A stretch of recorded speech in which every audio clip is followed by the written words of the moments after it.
Dr. Mohamed Hoosen Suleman. He's a recently qualified medical graduate from the University of KZN. He's also the chairperson of the Youth League of United for Palestine. And Mohamed Hoosen, has had an accomplished career throughout his studying in the medical college in KZN. He's a multi-awarding winning youth leader and an activist in the healthcare sector, having been recognized both locally and internationally for his efforts in contributing to healthcare betterment in South Africa. Among his most notable achievements is being awarded the prestigious Changemaker Scholarship at the World Health Organization Convention in May 2022 in Geneva, Switzerland. Suleman has also bestowed with the 2023 South African Health Excellence Rising Star Award and 100 South African Shining Stars Awards. So the Mail and Guardian also ranked Suleman among the South Africa's top 200 young South Africans under the age of 35. Hoosen Suleman remains an inspiration to many aspiring medical doctors. His work has yielded him special invitations to speak on the state of the South African public health system in countries such as Denmark, Switzerland, and Oman. He's also an editorial board member for International Journal of Medical Students. He is widely recognized and lauded for his academic excellence, leadership roles, and community service. But the irony of it all is that Mohamed Suleman comes from a very humble background, his father being a businessman and his mother being a housewife. So how he emerged to be such a bright spark in the medical fraternity, also in the political fraternity, in youth activism, it gives us an indication that you don't have to come from a family of professionals to emerge. So later on in the program, we'll have Dr. Faisal Suleman. He's the chairperson of SEMNET with a lot of attributes. And he will be chatting more on, the political front. But I'd like to welcome Dr. Mohamed Hoosen Suleman. Mohamed Hoosen, Assalamu alaikum wa rahmatullahi wa barakatuh, and welcome to News in Focus live on Radio Al Ansar International. Wa alaikum salam. And, I want to say at the outset, thank you for this invitation, for inviting me to speak about these important matters, for society, for our listeners. In your introduction, you've spoken a little of the work I do. I don't see myself as worthy for these accolades and for these praises. I'm simply doing that the little I can do, to actually make a contribution to society, to serve the health-related needs of our people. I certainly don't seek praise for that. I think that I am duty-bound by the Almighty in some small way to contribute to the upliftment to society. No, well presented, Mohamed Hoosen, that, whatever we gain in life, whatever gains we make is all attributable through the help of Allah subhanahu wa ta'ala and the commitment we make to Allah's deen. And, I know my career path from the time, I was in school and varsity, and I had a vision then, and guided by that vision and the urge to achieve those milestones, Allah makes it easy. And I see you coming from the same path, that you've got this humanitarian, effort in your mind and the need to assist humanity. And this is why Allah has blessed you with these attributes. Allah chooses whomsoever He wants to become leaders in society in whatever way and form. I mentioned when we started the program that we're going through some sweltering weather, and this is typical of December weather in and around Durban. Durban's a very subtropical area with, very, very sweltering and high humidity days. And when you get up in the morning and have a shower, and no sooner you get into your car, you're sweating and you need another shower. Now, from a medical perspective, I know you've graduated this year and you won a lot of awards. I've seen from your status that a lot of your students have also recommended you for these awards. So I know you've been to different hospitals and what have you, but what is your advice to our listeners out there? Because not all of them have got air conditioners to keep cool. How do they sort of organize themselves in these hot days, sweltering days? And I know when you sweat, you lose a lot of water, and people don't know they're rehydrated. So maybe as a kickoff from a medical perspective, if you can tell us what causes this hydration because of the high humidity, and what do you suggest people do to handle this? Yes, this problem? Absolutely. We're in the peak of our summer. and these hot days are expected. But also together, when we talk about climate change, this has been dubbed as a health. So it's a health security threat that had been put forward by the World Health Organization, by the United Nations, that as the global community, we have to conscientize ourselves. We have to be prepared for how best to deal with this issue of the climate. But as you said that in Durban, for the past week or two, it's been extremely hot. We tend to lose water. We tend to lose fluids from our body through the various channels, but the one being where we tend to perspire. Our veins in the body, they undergo vasodilation. And so the blood flows to the surface of the body to sort of give off that heat. And so how to respond to that? We need to rehydrate. We need to take in fluids. We need to replenish those electrolytes in our body. We need to try and keep cool. If it's a hot day, of course, you want to wear light clothing. You want to don't cover yourself too much, but at the same time, don't have excessive exposure to the sun, to those UV rays. So I think the one is to ensure that, okay, if you're going to work, you need to have a bottle of water. That's part of your everyday health, whereby you have to drink at least 2 liters of water. You need to flush the body of those toxins. You need to ensure that your kidneys are fully functional and that you're flushing the body of those toxins. So one is to rehydrate, to ensure our electrolytes are replenished. 2, I would say, is the clothing.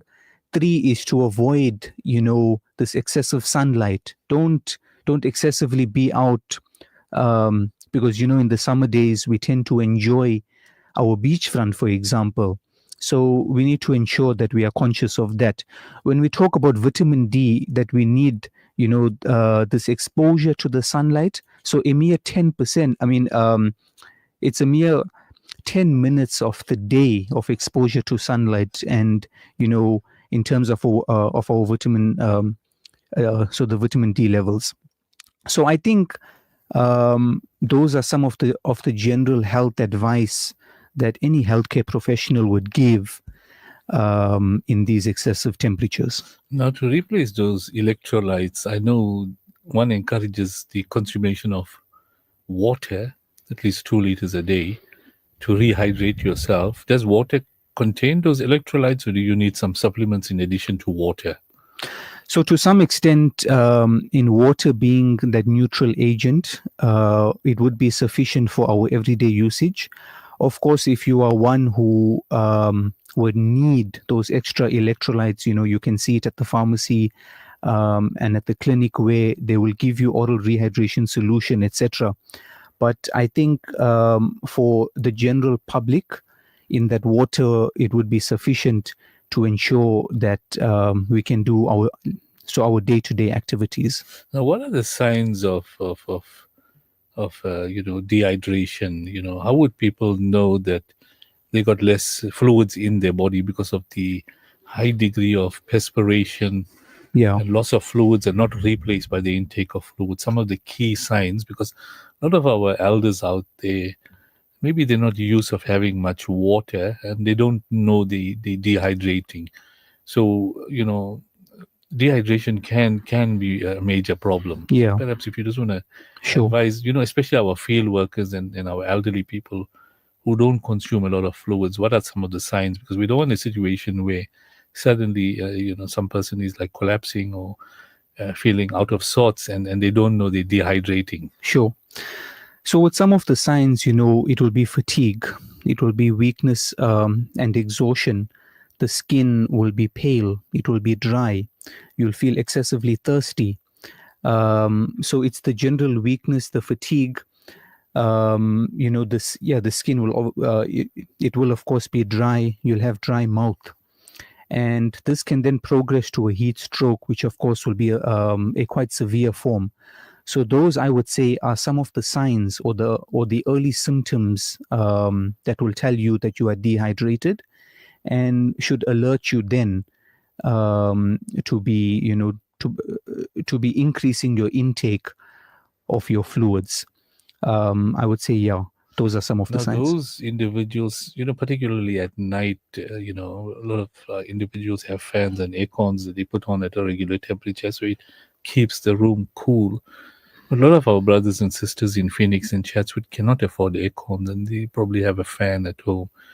And during a hot, sweltering night like the last few weeks, they're sweating, and in the morning they get up with a headache and sweaty bodies and what have you.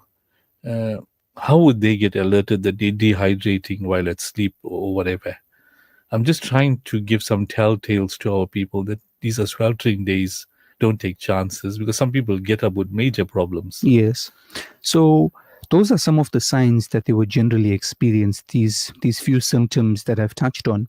But in terms of how they should deal with it, you get cold compressors. You can keep a cold towel with some ice by your side to try and cool your body, as in when you feel hot, to be keeping ice water, on the side of you. But also it's the general lifestyle measures. You want to overall keep healthy. You want to ensure, because it can't be that it comes to the end of the year, we are now conscious of our health. We need to be health conscious all the time, for the entire year. We need to exercise every day. We need to be eating healthy, etc. So I think for those who do not have the privilege of an aircon, of a fan, is to stay out of the heat. One, two, to keep on your side these cold compressors, a cold towel with some ice and with ice water, and to be, of course, increasing your fluid intake. Even if you had to get up at late hours of the night just to take a few sips of water if your mouth is dry. Absolutely. Just to make sure you're adequately hydrated. I know a lot of people want to avoid urinating in the late hours of the night or early hours of the morning.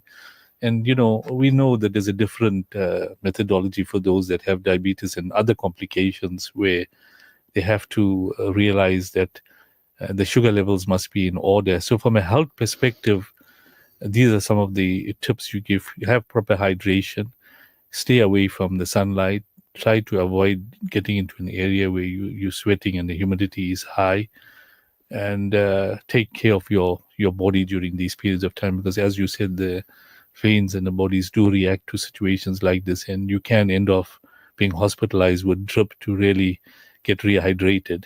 And instead of pumping a lot of cool drinks, which a lot of people have a tendency to do nowadays, is to go in a fridge and take that 1 liter of Coke out and sip it down, because it's such a quenching thirst. But with such high sugar levels, I think the youth can cope with it, but the elderly people, what do they do? Do they get tempted because they need the sugar levels in their body, or do they have to be careful? Of course, you have to be conscious. If you're at risk for high blood sugar, you can't obviously be quenching your thirst on those cool drinks. So you might as well want to stick to your juices and with water.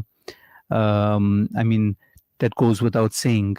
You don't want to increase the intake and to raise the blood sugar levels, of course, yeah. Dr. Mohamed Suleman, I don't want to do an examination on your medical ability, but just one final question. In terms of an increase in sugar levels, and I know a lot of our Indian South Africans are typical, sort of individuals that can have diabetes which they don't know about until they have it tested. Some of the signs of high sugar, because you're tempted to have a lot of fluids, juices, cold drinks during this period of time, because it's natural to be thirsty, and sometimes it's good for the body because your sugar levels dropping. What are the signs of a dropping sugar level and an elevated sugar level? Just briefly, and then we'll move into our main subject for the day. Yeah. So for high blood sugar, you commonly see cases of what we call polyuria, polydipsia, polyphagia. With polyuria, you are frequently urinating. You go to the toilet often. You are frequently thirsty. You are frequently hungry. Those are the signs for high blood sugar level. And in the hospital setting, we see cases of these. It's an emergency setting where the patient will present with diabetic ketoacidosis, for example, and then you know that there's a risk for for type 1 diabetes. So those are some of the signs. In the severe cases, you'll see complications of the high blood sugar, and the complications being it affects your eyes, your kidney, or your heart. So those are some of the signs, of high blood sugar. With low blood sugar, again, it's the fatigue, headache, the exhaustion, you feel weak, which then, if a person is at risk, there's a family history, or, there's a history of these kinds of symptoms, you want to regularly test yourself. You want to go to the clinic to have these tests. When you present yourself to the clinic, there are various tests that they can do. They can do a spot check on your glucose. They can do the fasting blood glucose. They can do the oral glucose tolerance test. These are all for the diagnostic purposes in the case of diabetes. So, of course, we must be health conscious. We must, keep up with the health advice that's given to us by healthcare professionals. Yeah. Okay. Those are some of the signs of low and high blood sugar. I thought let's share that with Dr. Mohamed Hoosen Suleman. He's freshly graduated from medical school, and during these hot days, those that have diabetes and pressure and other medical problems, it's very important that you understand how to handle those health conditions in these hot days. But as Dr. Hoosen mentioned, hydration is extremely important, and water washes out the toxins, and it does more good than harm, and you urinate all those toxins. It's good for the body. On that note, we'll take a break for the Isha Azan, and inshallah we'll continue our discussion after Isha, inshallah. As you know, some people are of the view, or some students are of the view that, for the 6 years, you have no life but studying. So, Muhammad Hoosen, perhaps firstly you can apprise our listeners that when you were in metric, I'm not sure where you matriculated. I'm sure you must have got, probably all A's in your various subjects, but you decided some time earlier in your career that, listen, this is a profession I want to follow. I come from a family of businessmen or commercial individuals, but I've got an aptitude for medicine, and I have been successful in that path because I chose the right path. So what prompted you, and exactly when in your studies you decided that you're going to go the medical route? Yes. So I schooled at Orient.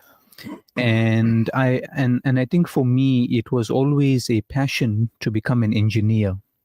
I had strong interest in physical sciences, and it was in mathematics, where I was quite fond with the subjects. I was quite fond of science and how things work. And so naturally, I thought from my schooling days, I wanted to be an engineer.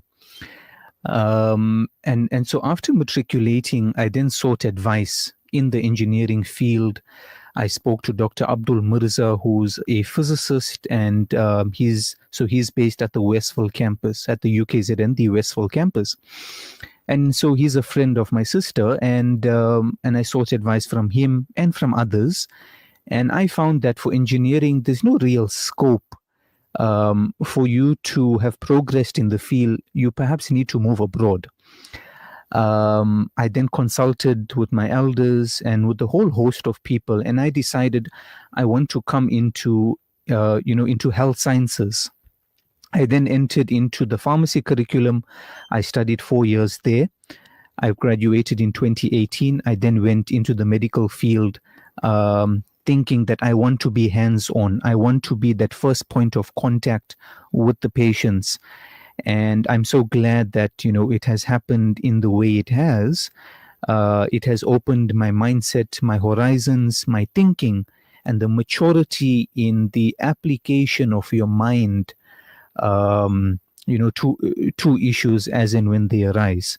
So I think that in short, from school days, I had always not known I wanted to be a medical doctor. And I suppose that is that as you progress, you then find out exactly where your passion lies and your interests. So that prompted you to get into medicine. First, you had sort of thoughts about engineering, then you went into pharmacy, and finally you realized that's the route I'm going towards, and you've done extremely well. Now, some of the matriculants are sure from maybe grade 11 or 12 or even grade 10 that our aptitude is to a particular career path. Now, what's your advice to those that have recently matriculated and haven't made up their mind? What kind of guidance you can give them for what career to follow? Yes, I would think firstly is to follow your passion. Two, to consult with people, consult with experts in the various fields that you would potentially consider. Three is to consult your parents. I think that the duas and the blessings of your parents, your mom especially, there's no stronger weapon. There's probably nothing stronger than to receive their blessing. And I would say four is to ask yourself a question. If I were to project myself 10 to 20 years from now, where do I see myself?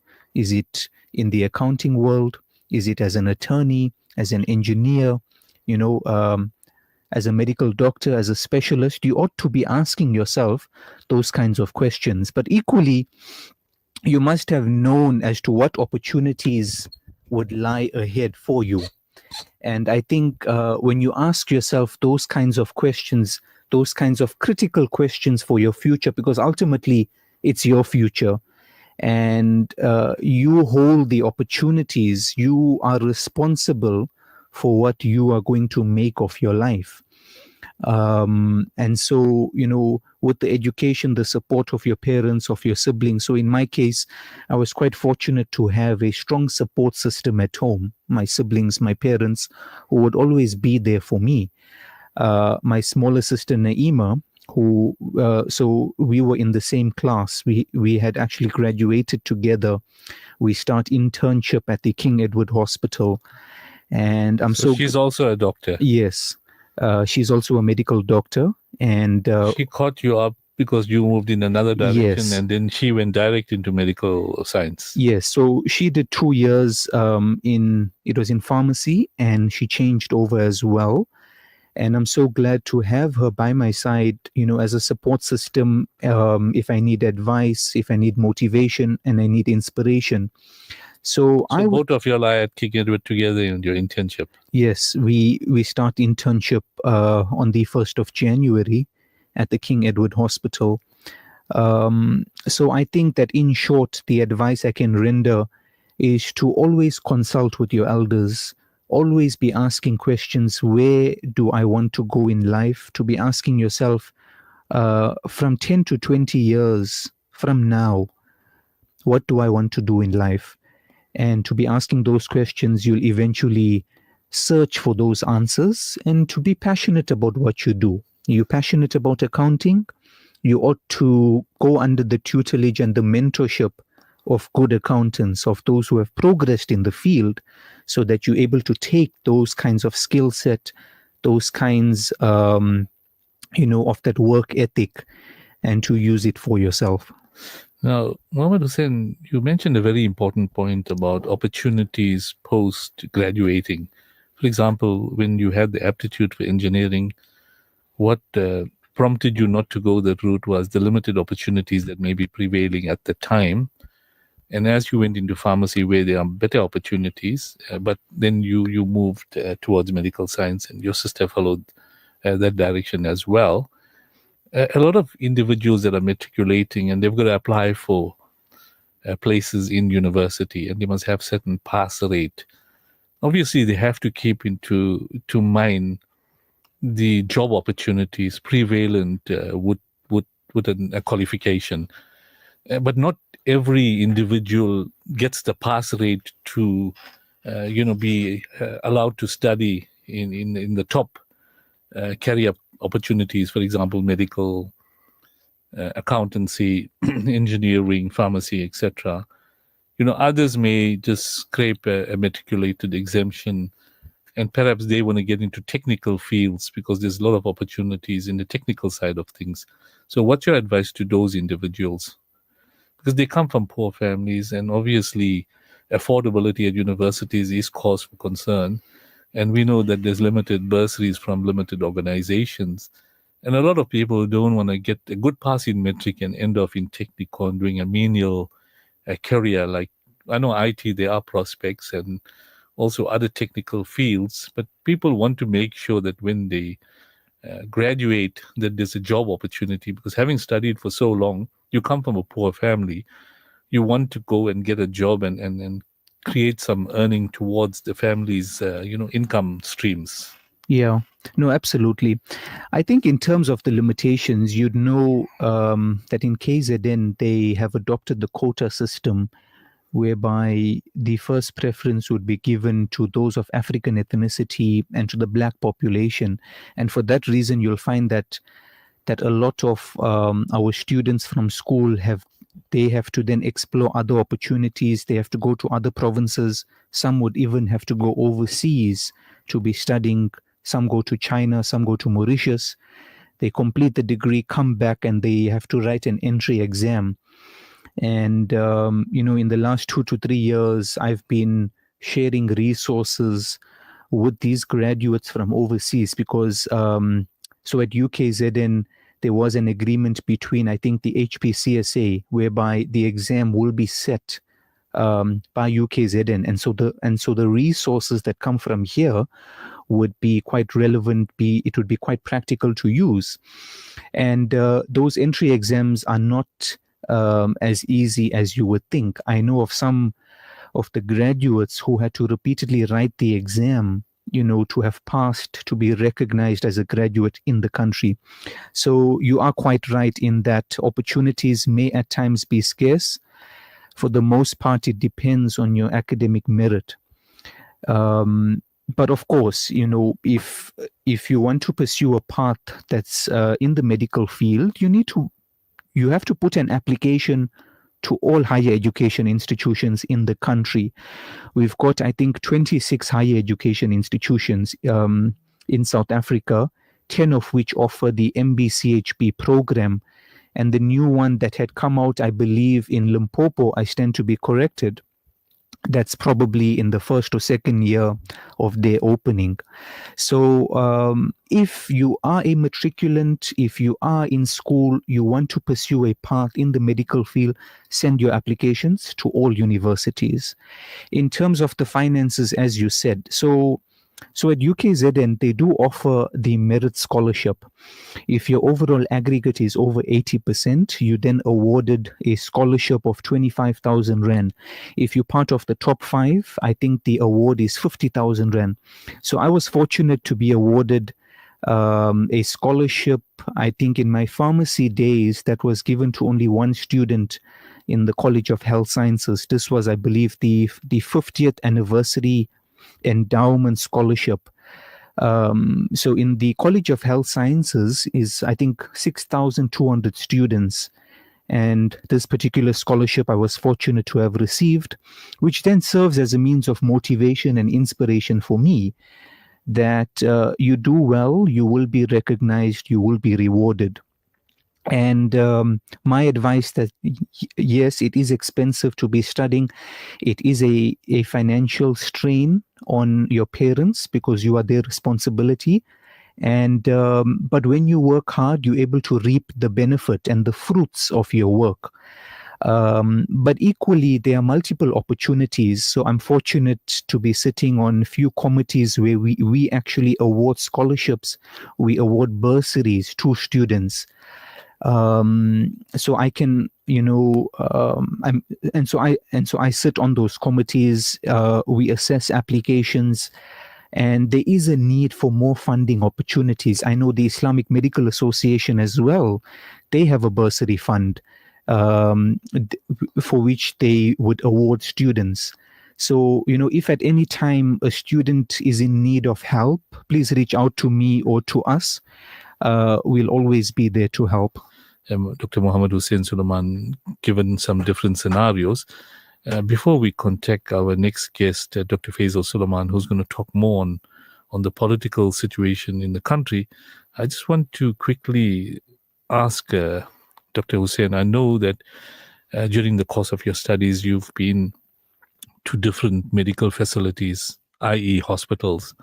We have many hospitals in and around Durban, where you're going to be having your intern or serving your intern is King Edward, and we know there's cause for concern on the condition of that hospital together with others.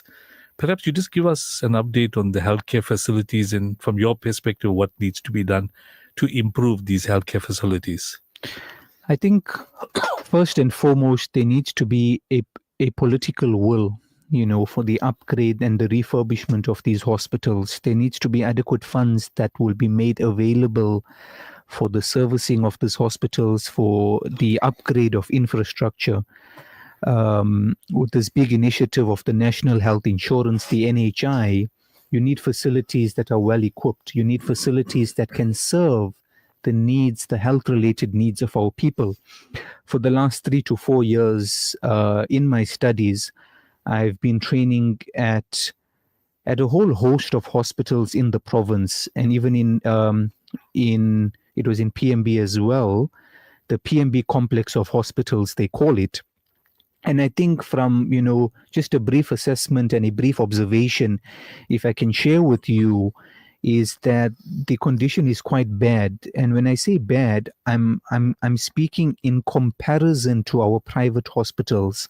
So in South Africa, we have a two-tiered health system, the public sector, the private sector. You need a medical aid for decent health cover, for decent healthcare services.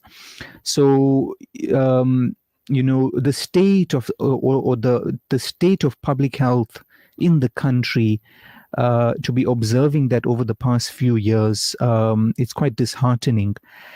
I think that there's a lot that needs to be done on the part of the government and the Department of Health, especially in terms of infrastructure and the upgrade, but also on the human resources aspect. There's a shortage of healthcare workers. The healthcare workers are actually overburdened. So I think investment on various fronts have to be put forward by DOH. Now, just one final question. People who cannot afford private healthcare facilities are forced to go to the public healthcare facilities, depending on where they reside. If they're in Chatsworth, then RK Khan, Prince Mshiani, and King Edward, perhaps in the south. And in the Overport area, it's either McCord's Hospital or King George or Addington in town. And all these medical facilities, as you mentioned, there's a lot of challenges, not only in the human resource side. Human resource means nurses and doctors. And what's the risk that people run, if they have an accident and they transported by ambulance to any one of these healthcare facilities? I know that there's a lot of graduates that are qualified, and in University of KZN, the standard is extremely high, and those doctors that are there have got the knowledge to deal with it. So on the one side, you have the facilities that need attention. There's limited human resources, but the risk that patients run, because more than 60% of our patients have to go to these public healthcare facilities. So they are worried that, listen, we need treatment, but we got no choice. We have to go. So is there a 90% chance that they will be recovered through the treatment? Or compared to private healthcare facilities, how does it work? Yes.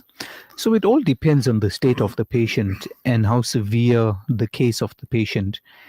And I think perhaps it's a call to the new graduates, to those who will be on call, who will be in the trauma setting, in the acute and the emergency care, in that when you take care of a patient, when you have to address the needs of a patient, you need to, you have to give it your all. So I think this is a call that we need to make to our new graduates, to be invested, to be patient-centered.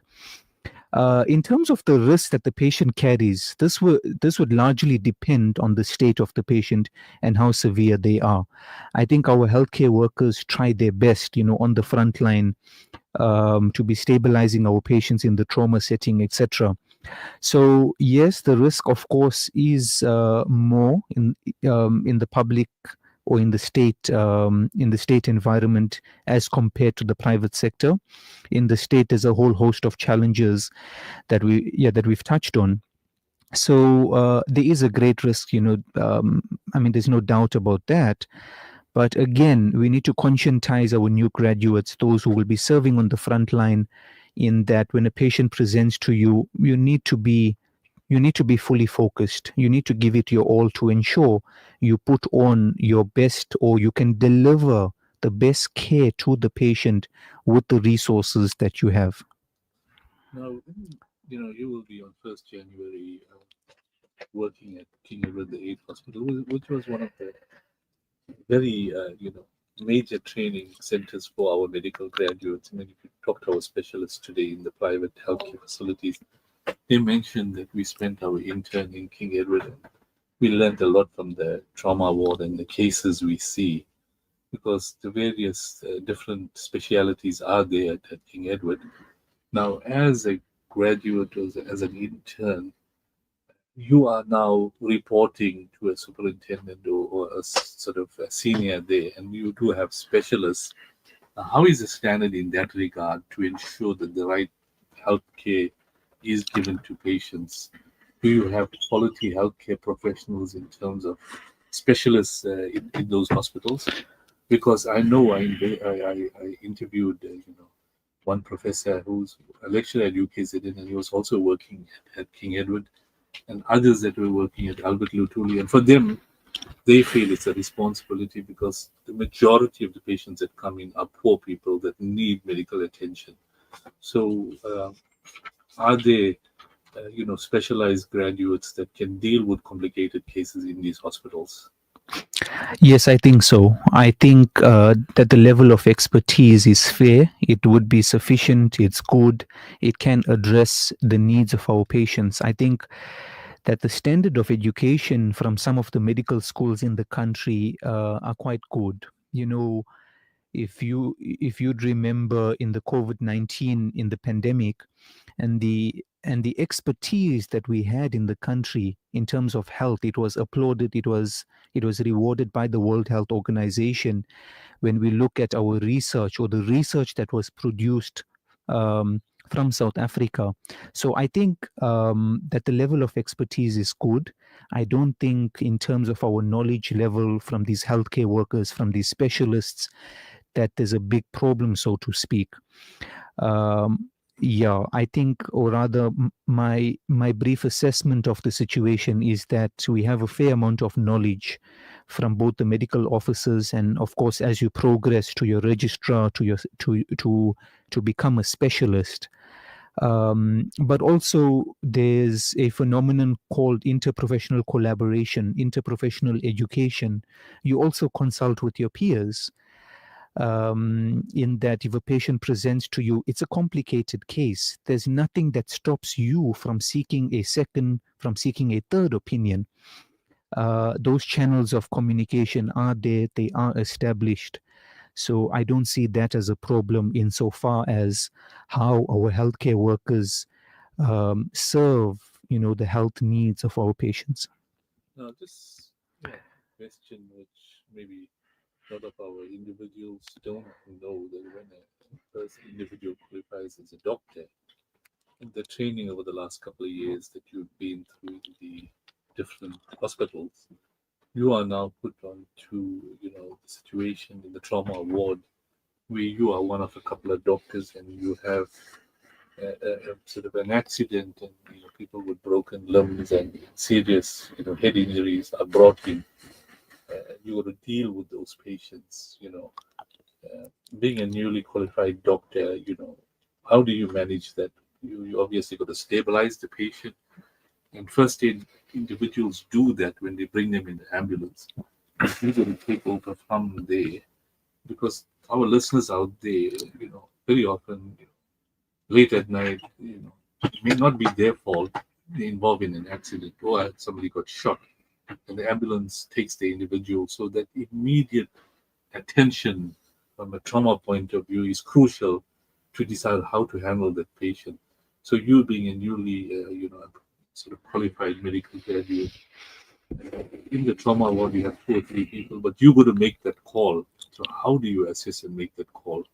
So Absolutely. that our sort of listeners out there know that, listen, although the facilities may not be good, but those personnel are of a very high caliber that qualified. They've been around, they've trained, and then like a private medical facility, the medical attention is also appropriate for that individual to make sure they're not left in a manner which the condition will deteriorate and pass on.